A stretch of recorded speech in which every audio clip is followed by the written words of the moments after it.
Welcome to CATEX TV. My name is Frank Fortunato. Today is Wednesday, March 21st, 2012. That big Mexico City earthquake yesterday that was originally reported as 7.8 was in fact a 7.4. It was a very strong quake. It struck about 180 miles south of Mexico City. It is not, however, expected to be a major insured event. The catastrophe modeler EcoCat is estimating that total losses will be below $100 million. The main jolt was followed by a series of aftershocks, including 4 with magnitudes greater than 5.0 on the Richter scale. The hardest hit areas came in the states of Oaxaca and Guerrero, which were closest to where the main quake struck. Mexico City's downtown saw office buildings swaying and evacuations occurring. However, there was no damage reported in the capital. In Europe, about 18 hours ago, politicians in Brussels, the capital of the EU, have apparently bowed to pressure from the insurance community and agreed to reintroduce measures designed to ease the financial burdens of Solvency II ahead of next week's critical vote in the European Parliament. A last-minute deal between the two biggest parties in the European Parliament allowed 2 critical forms of protections or exemptions that insurers had been seeking to be placed back into the discussion.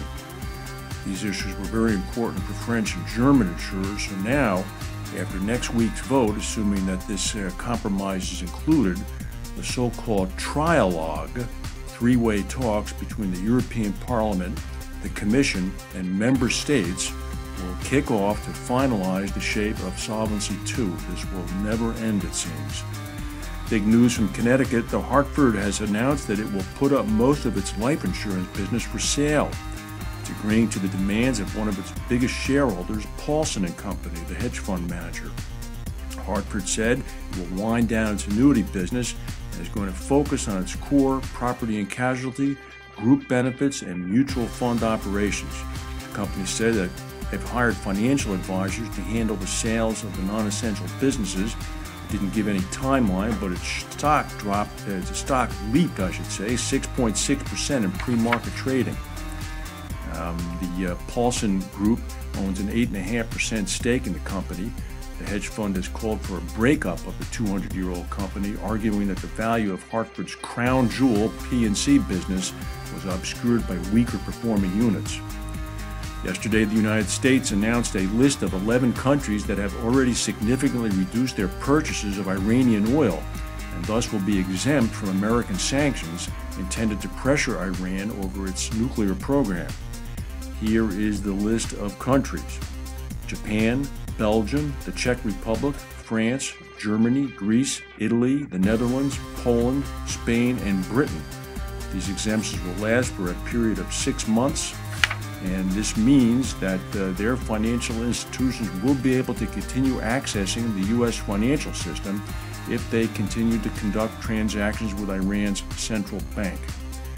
Bad news from Nigeria. The Islamist group Boko Haram has ended all negotiations with authorities, saying it could not trust a government of unbelievers. Nigeria is one of the biggest oil producers in the world. They will now continue to see terror activity from the northern part of the country. They already have an insurgency going on in the southern part of the country in the Delta region. Hong Kong has approved a 3rd runway at its very busy international airport. The new runway is going to cost $17 billion. It will be Hong Kong's most expensive project. The airport is expected to operate at full capacity by 2020. 8 more years from now. Hong Kong is one of the busiest airports in the world. It's the world's busiest air cargo hub. And on Sunday, President Barack Obama will visit the DMZ, separating the 2 Koreas. After arriving in Seoul, he's going to meet with the South Korean president. He's going to prepare for a 53-nation nuclear security summit. He's going to be meeting key leaders in China and also from Turkey and Kazakhstan, as well as the outgoing Russian President Dmitry Medvedev.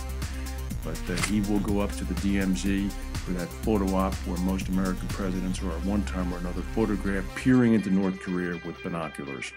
That's the news for today. If we have any breaking news, we'll come back and tell you. Thank you for watching, and we'll see you tomorrow.